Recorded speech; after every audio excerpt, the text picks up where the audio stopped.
Maswerteng hapon po mga ka-STL. Narito na po ang resulta ng STL Bulacan para sa araw na to, second draw. July 9, 2025, araw ng Miyerkules.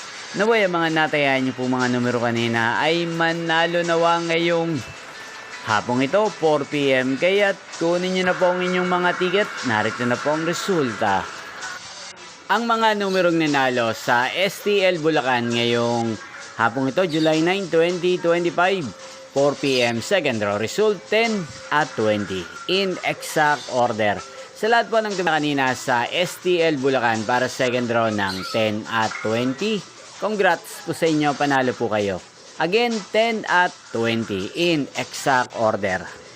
At ngayong hapong ito sa STL Bulacan, natin pong i-shoutout si Ate Jessie May ng Bulacan na nanonood po sa channel na to. Shoutout po sa inyo, Ate Jessie May. Sana po iswertehin ang mga numerong tinatayan nyo sa STL Bulacan. Inyo pong napanood ang resulta ng STL Bulacan sa channel na to, Roderick Hernandez TV. Magkita-kita pong muli tayo mamayang 8 PM. Thank you for watching.